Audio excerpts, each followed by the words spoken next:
Yeah, good day, viewers. Uh, I want to first and foremost appreciate you for sacrificing your time to listen to this Edge Talk.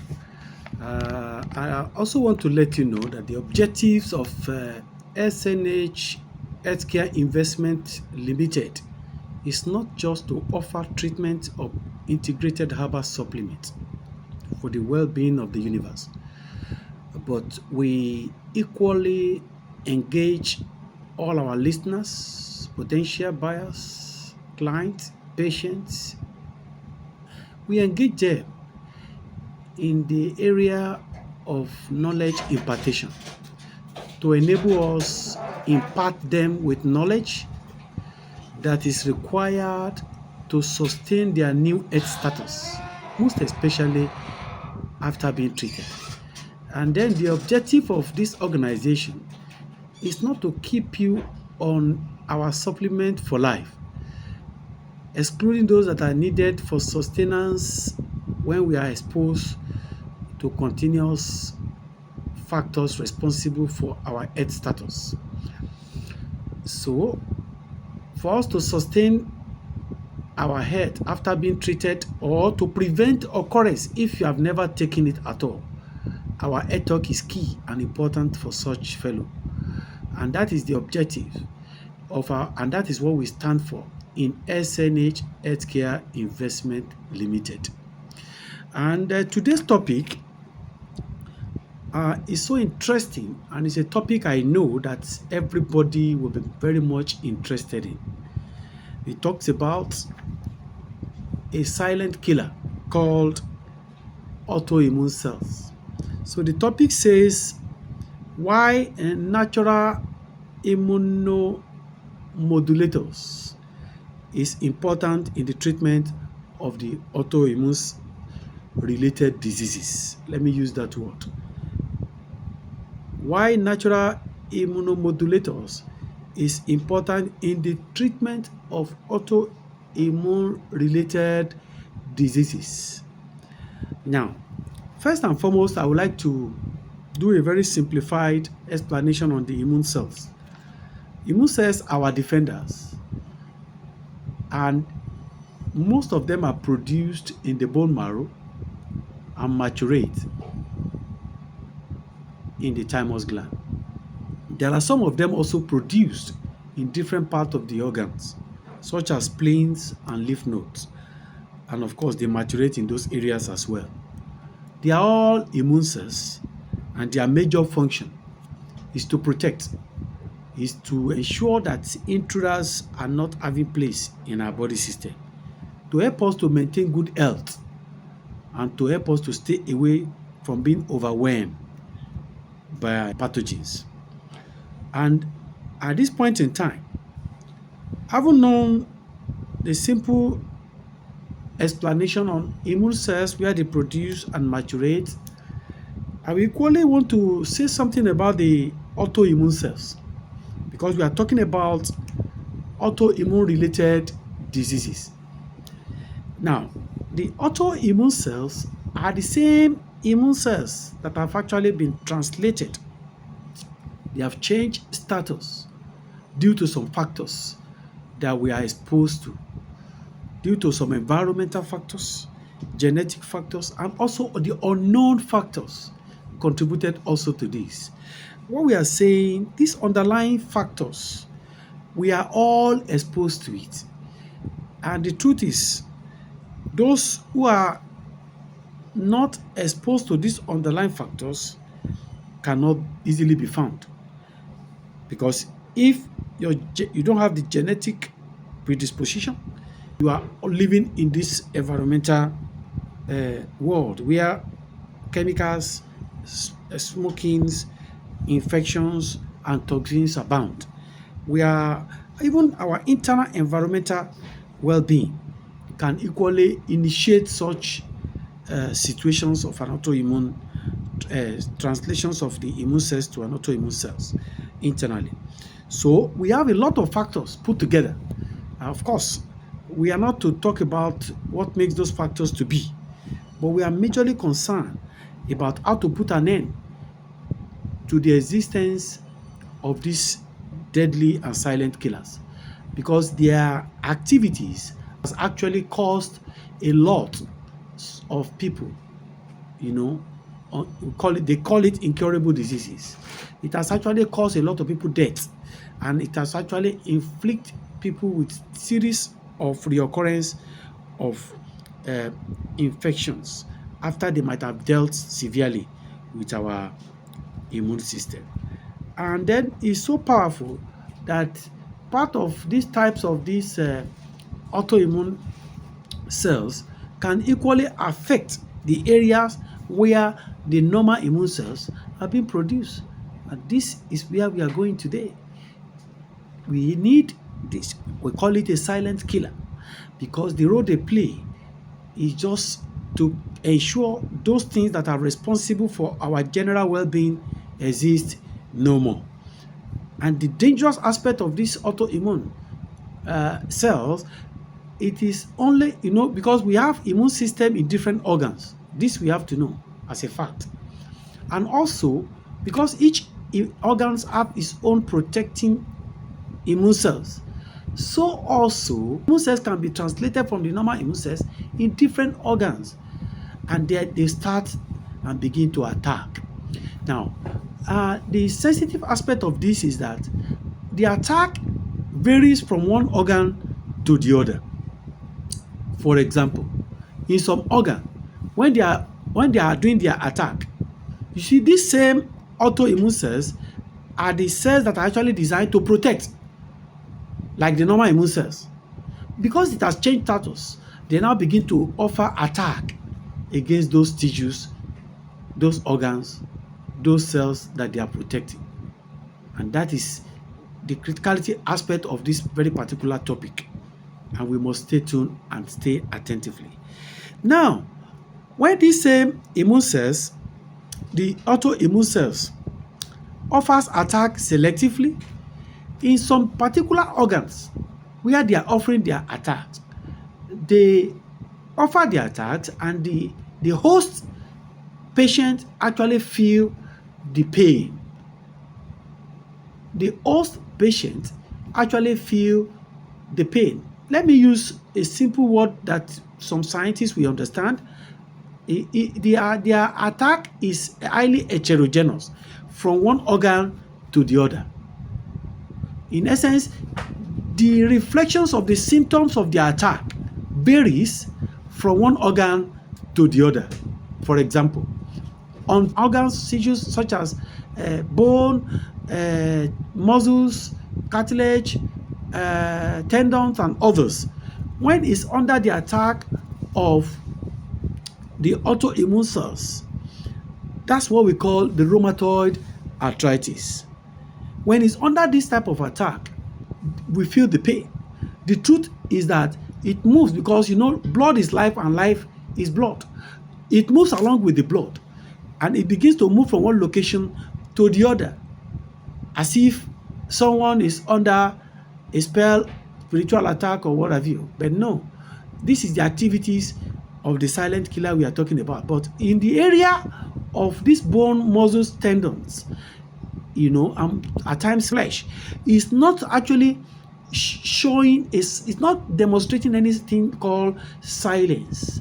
It's actually making the host to feel the pain, and the host, we equally be able to have a kind of a breakdown in this area of attack, to the extent that they can even sit the patient down, unable to move because of the severeness of pain. At times, this type of pain, you need to feel it. To feel it before you can be able to know that it can actually make someone, to be broken down. Because the pain is so much that you will feel as if the location is actually removed. So that makes the host unable, and incapacitates them in the area of mobility. That we also have this same autoimmune cells attack on different types of organ, like kidney, we have on the spleen, we have in different parts of the internal organ. And when they are being attacked, even we have on the pancreas. So when they are under attack, they have different types of symptoms.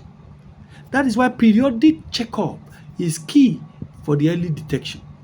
Periodic checkup is key for the early detection.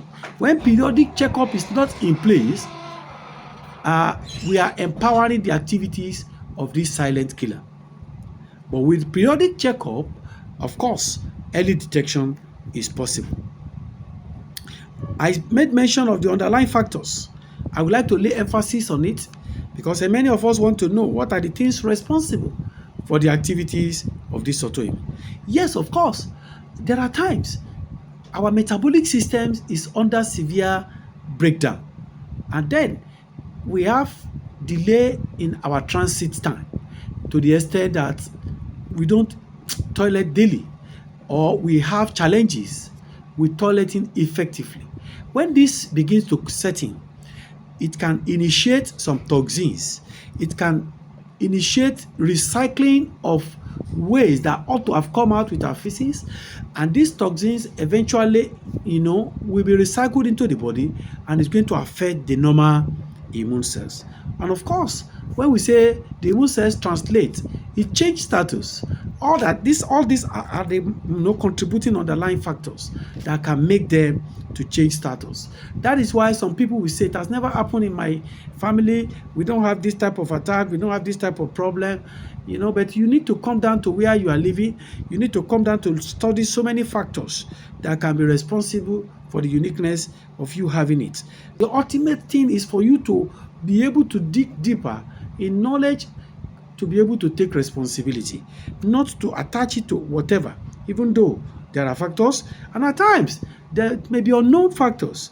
We also have one of the key factors. We have about 3. One of them is unknown. We have environmental factors, and we also have the genetic factors. The environmental factor is what I've mentioned earlier regarding the breakdown in the metabolic system. Because this one is just it's making contribution. It's contributing to the changing of the status of the immune system. We have infections, we have chemical exposures to smoking, and what have you. So all these are, primary factors that can trigger the existence of the autoimmune cells. Now, I would like to mention those tests, that is very likely when you carry them out, you can have an early detection. And of course, professionals will equally tell you to go and carry out such tests when you are feeling some symptoms. But believe me sincerely, you don't have to wait to feel symptoms. When you have the history in your family, like the genetic predisposition, when you have the history in your family, when you are exposed to some environmental factors, and then there's a great pollution in your environment, why not go ahead? Carry the periodic test, even if it's once in a year or twice, to be able to have an early detection, because prevention is always better than cure. These are the possible tests, for early detection of the arrival or development of the autoimmune cells in the body. Number one of it is auto-antibody test. This auto-antibody test is an anti-nuclear antibody test also. This is an example of it, but basically it's auto-antibody test. It depends on where you are doing the test and how the test will be carried out by the professionals. The second one is the test for the inflammation. Test for the inflammation, we have the erythrocyte sedimentation rate. You can detect this, a medical laboratory expert can help you to find out after it has been prescribed to you by your physician. This test can be carried out effectively to know the existence of inflammation, and these inflammations will be likely to be an autoimmune related. You see, it's important you come to this reality that at times the damage they are causing may not be easily known until when it is severe, and the damage can, at the early stage, can experience regeneration and restoration. But when it has actually caused severe damage, it becomes an issue to maintain for life. So before you get to that place, endeavor to cultivate the habit of periodic checkup. Now, we have also the C-reactive protein. C-reactive protein, all this can be done in the medical laboratory. Just seek the indulgence of your physician to prevent you from engaging yourself in attack by this wicked silent killer. And that is all about the test. The test is designed for those who are under the attack and is unknown, who are mistaking the activities of the autoimmune cells to be spiritual or to be a spiritual attack, as the case may be, and then they may be attaching it wrongly. When you carry out the test, you detect that you have it, and then you proceed. Like the topic of today is lay more emphasis on why the natural immunomodulators is important. Why the natural immunomodulators is important. Of course, it's important because we have been on treatment for several years. Many of our past parents have been under the attack, and of course, they get the best of treatment globally, anywhere. So this time around, based on our clinical experience, it is important we come on board to make people know, maybe in your local area, you don't have to patronize us before you come to the knowledge of reality. You can get it anywhere in the world. But it's important to settle for the natural immunomodulators because they are important, for the treatment of the autoimmune-related diseases. This plays a key role in complementary alternative medicine because it's acceptable anywhere in the world to complement. And when you are complementing, what you are telling yourself is that you are leaving no stone untouched. You are leaving no stone untouched for the safety of your health and your family. And as we proceed today, in this very particular topic, I would like to categorize the silent killer into different areas. What I mean by silent killer, I'm referring to the autoimmune cells.